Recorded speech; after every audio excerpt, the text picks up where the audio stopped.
untuk mewawancarai tugas mata kuliah pendidikan Pancasila. Sebelum masuk ke wawancara, saya silakan sebagai narasumber untuk memperkenalkan diri. Ya, oke. Terima kasih Saudara Ratna yang sudah memilih saya sebagai narasumber. Untuk itu, Assalamualaikum warahmatullahi wabarakatuh. Perkenalkan, nama saya Ali Mansur Monesa, asal Provinsi Maluku Kota Ambon, mahasiswa Universitas PGRI Yogyakarta, jurusan Pendidikan Bahasa dan Sastra Indonesia, Fakultas FKIP. Untuk itu saya kembalikan kepada Saudara Ratna untuk kemudian lanjut pada sesi wawancara. Oke, kita masuk ke sesi wawancara. Pertanyaan yang pertama, jelaskan Pancasila sebagai bahasa. Secara bahasa. Ya, oke. Pancasila secara bahasa. Pertama, ada beberapa pembagian secara bahasa ya. Pancasila secara bahasa terbagi atas dua kata, yaitu secara etimologi atau secara arti kata dan secara terminologi atau secara definisi. Pancasila secara etimologi atau secara arti kata terbagi atas dua kata. Pancasila berasal dari kitab Sutasoma dengan jenis bahasa Sanskerta. Pertama, panca yang artinya kekuatan dan sila atau sendi.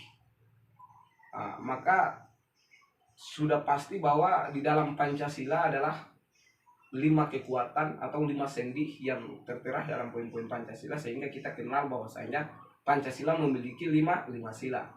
Nah, secara definisi Pancasila dari berbagai literatur yang kemudian sudah kita pelajari dari sekolah dasar, menengah pertama, menengah atas sampai ke jenjang perguruan tinggi, bahwasanya yang kita ketahui bahwasanya Pancasila sebagai dasar negara, Pancasila sebagai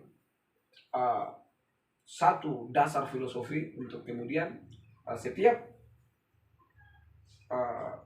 negara atau masyarakat negara kesatuan Republik Indonesia dalam tatanan hidupnya harus sesuai dengan poin-poin dalam Pancasila itu sendiri. Ya, kira-kira seperti itu. Saya kembalikan ke Saudara Ratna. Oke, kita lanjut ke sesi pertanyaan yang kedua. Apa Pancasila menurut Anda? Pancasila menurut saya maka sudah pasti sebagai generasi, sebagai mahasiswa, bahkan sebagai manusia, kita menganalisa atau menjawab sesuatu, kebenaran sesuatu harus ada sumber-sumber ya. Secara epistemologinya seperti itu. Ada sumber yang kemudian menjadi satu pengetahuan baru yang dapat dibuktikan secara ilmiah. Dari berbagai literatur pula yang kemudian sudah saya pelajari selama ini, bahwasanya Pancasila menurut saya adalah Pancasila salah satu dasar pandangan filosofi terkait dengan tujuan daripada Negara Kesatuan Republik Indonesia. Karena sila-sila dalam Pancasila adalah kekuatan terbesar untuk kemudian merangkul berbagai macam kultur yang ada di Indonesia. Saya kembalikan kepada Saudara Ratna untuk pertanyaan selanjutnya. Oke, pertanyaan selanjutnya juga, sebutkan urutan sila-sila dalam Pancasila. Sila-sila dalam Pancasila ya. Yang pertama, ketuhanan yang Maha Esa. Kedua, kemanusiaan yang adil dan beradab. Ketiga, persatuan Indonesia. Keempat, kerakyatan yang dipimpin oleh hikmah kebijaksanaan dalam permusyawaratan perwakilan. Yang kelima, keadilan sosial bagi seluruh rakyat Indonesia. Ya, saya kembalikan. Oke. Pertanyaan selanjutnya juga, sebutkan sila keempat. Oke, sila keempat terkait dengan kerakyatan yang dipimpin oleh hikmah kebijaksanaan dalam permusyawaratan perwakilan. Kerakyatan yang dipimpin oleh hikmah.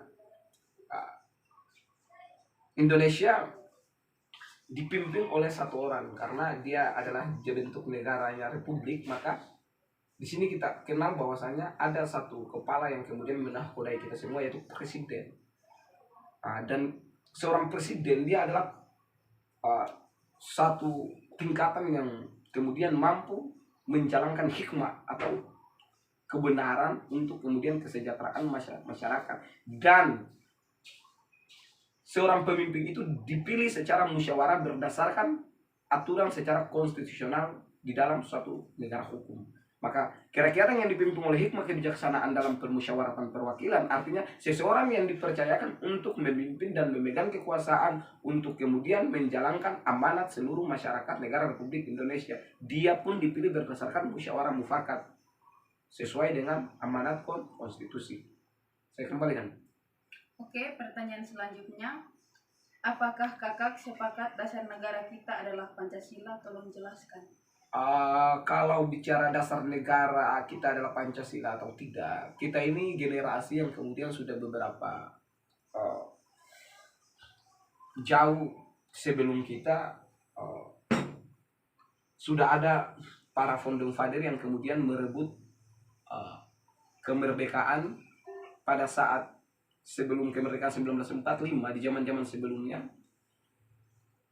itu masa kolonialisme yang kemudian penjajahan terjadi besar-besaran sekitar beratusan tahun negara kita dijajah, dan kemudian perebutan itu dilakukan oleh para founder father kita yang kemudian merebut sehingga hari ini kita bisa kenal kata merdeka. Nah, ketika Pancasila sebagai dasar negara, saya rasa ketika itu satu konsep filosofi yang kemudian diangkat oleh para founder father atau para pejuang kita pada waktu itu.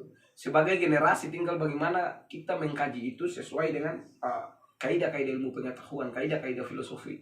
Ketika hal itu benar, maka sepakat aja kan gitu. Nah, tapi kalau secara pribadi, saya rasa kalau Pancasila sebagai dasar negara ya, saya sepakat dengan alasan beberapa poin yang kemudian sudah saya jelaskan tadi, bahwa filosofi dari Pancasila adalah 5 kekuatan yang kemudian menjadi satu tujuan daripada negara kesatuan Republik Indonesia dalam hal memenuhi kebutuhan negara sekaligus masyarakat. Saya kembalikan.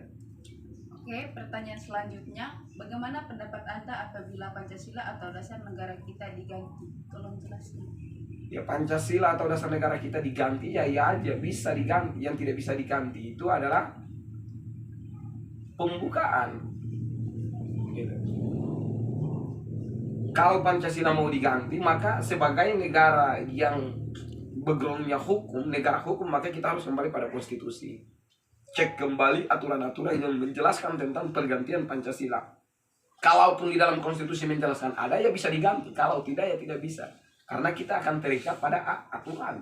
Gitu. Tapi ketika Pancasila itu diganti atau tidak, maka dari saya kembalikan pada konstitusi. Melihat kembali pada prosedur pergantiannya. Kira-kira seperti itu. Oke, pertanyaan selanjutnya. Apa arti dan makna pada gambar Garuda? Tolong jelaskan.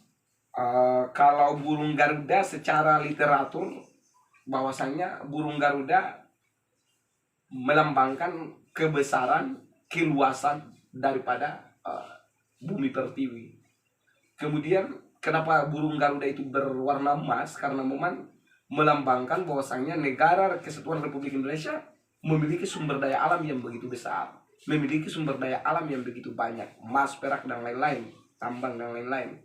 Burung Garuda juga pada tubuh bentuk burung Garuda dari beberapa sisiknya berjumlahkan sesuai dengan angka yang ada pada tahun kemerdekaan negara kesatuan Republik Indonesia, di mana ada sisik yang berjumlahkan bagian dada, sayap dan bagian ekornya, bahwasanya 1945 kemerdekaan Republik Indonesia itu ada pada jumlah sisik burung Garuda. Dan kemudian kepala burung Garuda yang kemudian tidak balik ke kanan tapi balik ke kiri, balik ke kanannya, burung Garuda kepalanya tidak balik ke kiri, karena memang secara filosofi bahwasanya arah kepala burung Garuda menunjukkan suatu kebenaran, bahwasanya arahnya itu seperti ini. Ini adalah filosofinya, adalah bentuk daripada kebenaran. Tapi ketika mempertanyakan tentang kebenaran burung Garuda, maka secara universal atau secara definisi kita batasi pada kebesaran, kemudian kekayaan bumi pertiwi. Saya kembalikan. Oke, pertanyaan selanjutnya. Bagaimana contoh konkret penerapan Pancasila pada zaman sekarang ini? Tolong jelaskan. Contoh konkret penerapan Pancasila pada zaman ini, saya rasa setiap periode atau setiap rejim itu dia punya cita-cita tersendiri untuk kemudian mencerdaskan, mensejahterakan kehidupan bangsa itu. Nah, cuman itulah bagian daripada proses. Kalau penerapan ya saya rasa belum 100%, tapi hari ini dalam upaya untuk kemudian mencoba untuk menjalankan amanat Pancasila itu sendiri. Karena berbicara tentang penerapan itu adalah kita bicara tentang sesuatu proses yang dimana kita harus lakukan secara perlahan-lahan. Tapi kalau untuk penerapan Pancasila sampai saat ini secara pribadi ya belum 100%. Dari segi pendidikan, dari segi ekonomi dan segi lain saya rasa belum selesai, masih ya di bawah 100%, masih lah belum sampai 100%, masih di bawah ya. Saya rasa seperti itu. Saya kembalikan kepada saudara. Oke, terima kasih atas waktu dan kesempatan dari kakak mengenai membuat tugas wawancara ini tadi. Saya sebagai